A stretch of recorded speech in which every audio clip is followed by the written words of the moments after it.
Nós não podemos viver um evangelho puro e simplesmente intelectual e comportamental. Não, mudou a minha mente e mudou o meu comportamento. Mas um evangelho relacional e experimental, porque é isso que a Bíblia diz. Então eu fui convencido, mudei minha mente, mudei minha maneira de caminhar, mas eu também entendo que eu fui chamado para andar em intimidade com Deus. Eu vou experimentá-lo, eu vou provar dele, eu tenho um relacionamento íntimo com Deus. Leonard Ravenhill diz o seguinte: todas as suas doutrinas podem estar corretas, mas ainda assim você não ter a presença de Deus. O que ele está dizendo é, você pode ter a sua mente transformada, uau, você pode conhecer as escrituras, meu Deus, de forma profunda, e você pode até ter mudado o seu comportamento, mesmo assim, sem se relacionar de fato com Deus. Deixa eu explicar algo aqui, eu preciso que você preste muita atenção para você não achar que eu estou falando heresia, tudo bem? E lembrando, quem está falando com você é alguém que preza muito por leitura, alguém que ama a palavra de Deus, mas eu preciso que você entenda que, quando nós falamos da palavra de Deus, nós falamos de um livro. Se eu excluo, me entenda, por favor, deixa eu terminar minha fala.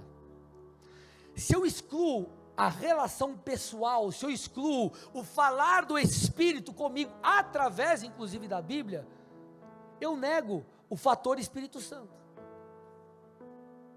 Eu nego o fator Espírito Santo. Todas as experiências, elas precisam estar pautadas na palavra. A Bíblia é o nosso guia, é o nosso norte. Inclusive, nenhuma palavra profética que você possa receber pode ir contra as Escrituras. Nenhum rema pode ir contra o Logos. Nenhuma palavra profética pode te levar a ferir as Escrituras. Então a Escritura ela é a base. Porém, se eu me relaciono com a Bíblia como se ela fosse um livro e não a direção de um Deus pessoal para mim, eu vivo um evangelho intelectual.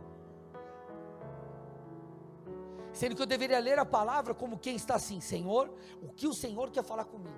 O que o Senhor quer me direcionar? Vamos, fala comigo. Eu estou aqui com sede, Jesus, eu quero te experimentar.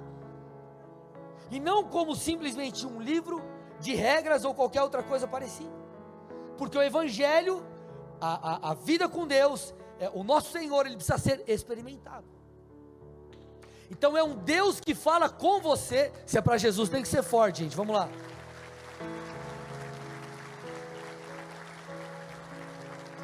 Então é um Deus que fala com você através da Bíblia. Então não é uma relação intelectual, é uma relação espiritual.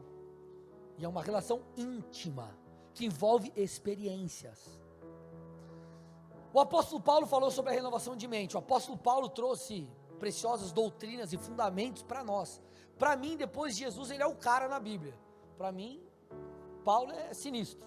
Não tem, ele é o melhor para mim. É o que eu mais me identifico. Sabe como foi a conversão de Paulo?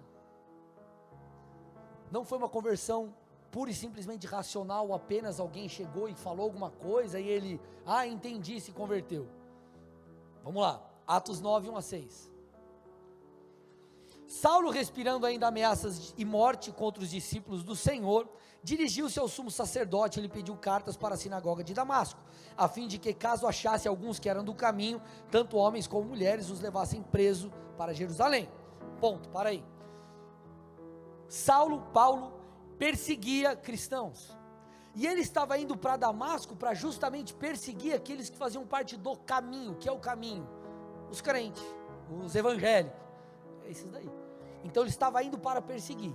Aí olha o que acontece: enquanto seguia pelo caminho, ao se aproximar de Damasco, subitamente uma luz do céu brilhou ao seu redor. Ele caiu por terra.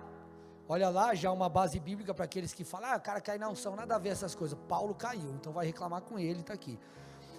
Ele caiu por terra e ouviu uma voz que lhe dizia: Saulo, Saulo, por que você me persegue? Ele perguntou: Senhor, quem é você? A resposta foi: eu sou Jesus a quem você persegue. E aí continua a experiência de Paulo. O que eu estou tentando dizer para você? Paulo, ele teve uma experiência sobrenatural com Jesus, com o próprio Jesus, o mesmo apóstolo Paulo que fala sobre o renovar a mente, o mesmo apóstolo Paulo que escreveu a carta aos Romanos, que carta que você tem que ler 750 vezes em jejum e oração, para você entender. Apóstolo Paulo falando, ou aqui traz o relato em Atos 9, da sua conversão.